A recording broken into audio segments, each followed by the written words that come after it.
جوړې بدې شاړې کړم ښایسته. د ریاست الوزرا اقتصادي معاونیت په تیره اونۍ کې د ریاست الوزرا اقتصادي مرستیال محترم ملا عبدالغني برادر اخوند د هیواد له ملي سوداګر او پانګوال ښاغلي میرویس عزیزي سره د 1405 کال د سرطان میاشتې په 13مه نیټه په خپل کاري دفتر کې ولیدل. د دې لیدنې پر مهال ښاغلي عزیزي وویل چې په هیواد کې د 10,000 میګاواټه برېښنا د تولید لپاره یې ټول تخنیکي وسایل اخیستي چې ژر به یې هیواد ته د انتقال چارې پیل کړي. د 10,000 میګاواټه برېښنا د تولید لپاره د همغږۍ او تعقیب تخنیکي کمیټې په خپل راپور کې وویل چې اوس مهال د 311 میګاواټه لمریزې برېښنا پروژو تخنیکي مطالعات بشپړ شوي او عملي چارې یې د کابل ولایت په نغلو سیمه، د پروان ولایت په باریک آب او غزنی ولایتونو کې پیل شوي دي. پر دې سربیره په تخار او بغلان ولایتونو کې هم د 1515 میګاواټه ډبرو سکرو د برېښنا تولیدي پروژو د نغلو او غزنی سب سټیشنونو جوړولو او همداراز د کابل ولایت له ترخیل سیمې بیا تر صنایع سبز پورې د انتقالي لاین غځولو پروژو تخنیکي چارې د نهایي کېدو په حال کې دي چې ژر بیا عملي کارونه پیل شي.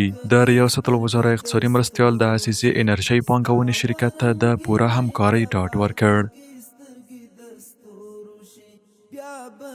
د محترم ملا عبدالغني برادر اخوند په مشرۍ د تدارکاتو کمیسیون په نوبتي غونډه کې چې د اسد میاشتې په لومړۍ نیټه په مرمرینه ماڼۍ کې جوړه شوې وه د 1.3 میلیارد افغانیو په ارزښت 14 پروژې منظور او په 14 نورو پروژو کې یو لړ تعدیلونه راغلل. په منظور شوو پروژو کې د برېښنا رسونې او توزیع، مخابراتي خدمتونو وړاندې کول او همداراز په کابل ښار کې د یو شمېر داخلي سړکونو جوړول شامل دي چې لګښت یې د اسلامي امارت له بودیجې ورکول کیږي.